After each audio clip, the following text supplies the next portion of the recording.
Dalam beberapa hari terakhir ini muncul berbagai macam isu di media-media dosen, ya di grup-grup dosen, di mana muncul isu terkait dengan kesejahteraan dosen yang akan dilakukan oleh bakal calon presiden.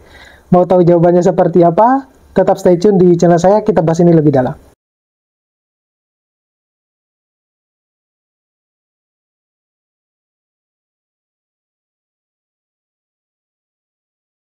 Assalamualaikum warahmatullahi wabarakatuh.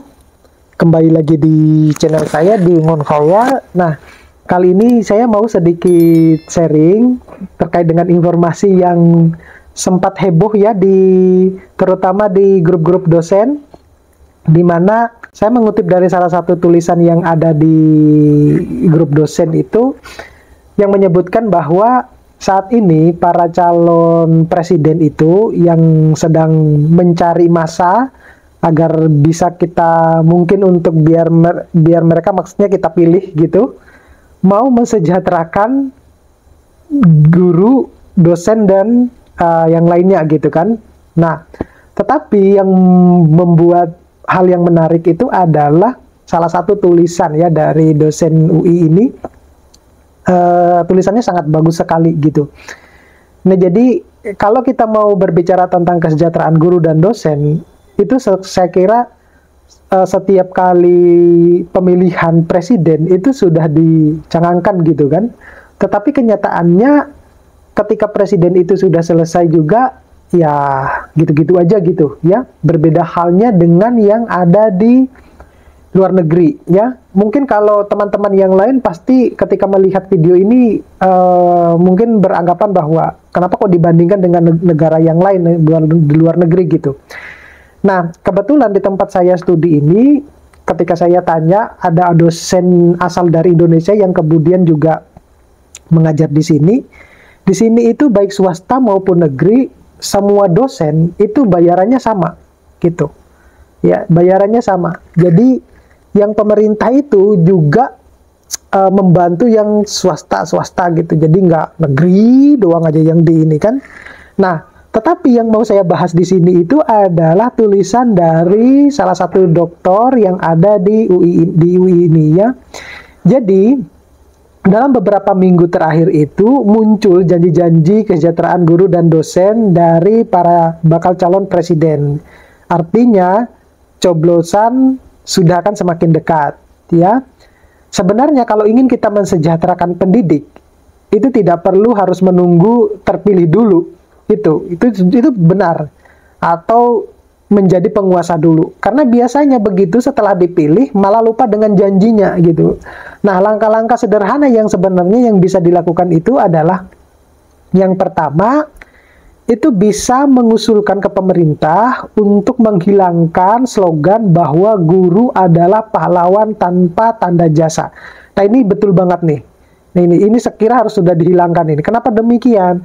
Dari semua spanduk, kemudian flyer, dokumen resmi, kemudian buku ajar, slogan ini memberikan impresi bahwa tenaga pendidik itu adalah second class profession, ya. Di mana profesi kelas 2 yang dipilih seseorang saat ini untuk ya mentok lah dengan lowongan kerja yang lain. Jadi dengan kata lain adalah ketika yang bersangkutan itu sudah tidak mendapatkan pekerjaan yang lain, ya maka pilihan salah satunya adalah pilihan terakhir adalah kalau bukan guru ya dosen. Katanya semacam itu, betul. Ya.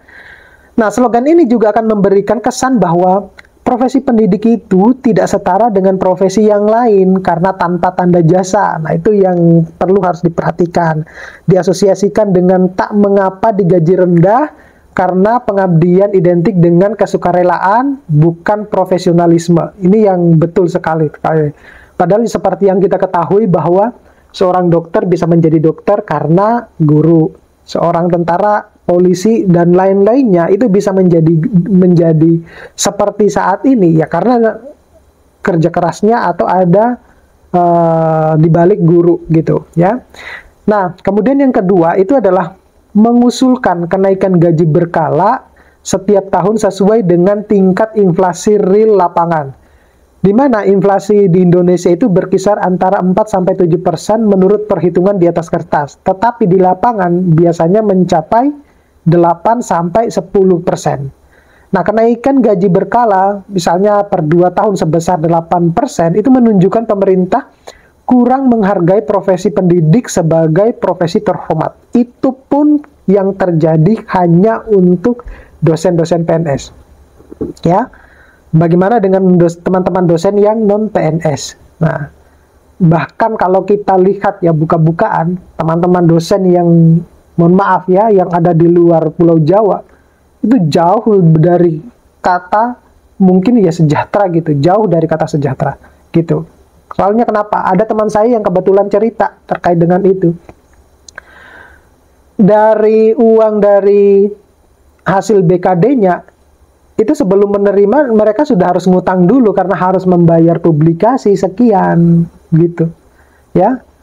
Kemudian yang ketiga itu adalah mengusulkan adanya peraturan atau kebijakan untuk menghentikan pemberian gelar doktor dan jabatan profesor honoris causa jika pemberi gelar dan jabatan tersebut tidak memberikan kontribusi apapun untuk kecerdasan bangsa. Betul banget ini. Seakan-akan kayaknya Indonesia itu gampang banget ya memberikan gelar doktor maupun jabatan profesor honoris gitu. Kayak seperti gampang banget gitu. Padahal kalau dilihat-lihat kontribusinya itu tidak ada sama sekali ya, ataupun hanya cuma sedikit banget. Padahal kita yang berkecimpung di dunia pendidikan untuk mencapai gelar doktor itu, mati-matian kita berusahanya ya.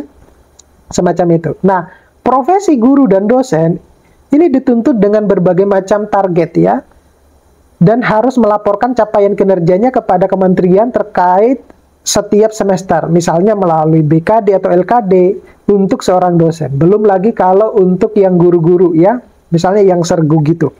Nah, penerima jabatan profesor honoris causa itu seharusnya mendapat tanggung jawab serupa, karena jabatan profesor itu diberikan bukan tanpa konsekuensinya. Ada hak dan kewajiban di balik jabatan tersebut, di mana seorang profesor aktif itu bahkan harus melaksanakan tugas sebagai pembimbing mahasiswa doktor, menulis publikasi dan kemudian dipublikasikan di jurnal-jurnal ilmiah, dan membuat buku ajar atau bahkan buku referensi atau bahkan buku monograf. Nah, bagaimana dengan profesor honoris causa? Ya, apa kontribusinya mereka? Pernahkah mereka membimbing? Pernahkah mereka menulis? Gitu kan? Nah, berapa sebenarnya target publikasi ilmiah dan buku yang harus ditulis dalam 1 tahun? Terutama buat mereka-mereka yang mendapatkan gelar doktor ataupun profesor honoris causa. Ya.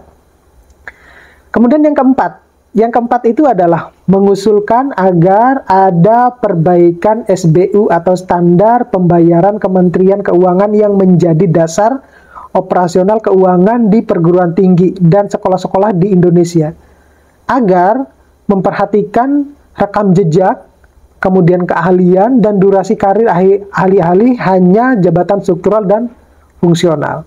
Kemudian yang kelima itu adalah mengusulkan agar ada dana penelitian abadi dengan persentase tetap yang kebal atau imun terhadap kebijakan politik apapun. Itu saya setuju banget. Kemudian harus dibuka lebih banyak lagi kesempatan bahwa sumber pendanaan untuk penelitian dan pengabdian itu bukan hanya semata-mata bersumber dari pemerintah, tetapi juga dari swasta. Itu penting ya. Nah, dari 5 hal ini sebenarnya bisa diperjuangkan tanpa harus menunggu si A, si B, si C dulu menjadi presiden atau menjadi penguasa dulu gitu. Nah, sayangnya kan banyak sekali yang mungkin oke lah, karena ini sudah aturan, ya kita mengikutin saja. Tetapi sebenarnya tidak harus semacam itu, ya. Oke, mudah-mudahan ini bisa bermanfaat. Terima kasih ya buat penulis. Saya mengutip tulisannya, ya, dari Dr. Sunu Wibirama yang sempat viral di beberapa grup dosen. Terima kasih. Assalamualaikum warahmatullahi wabarakatuh.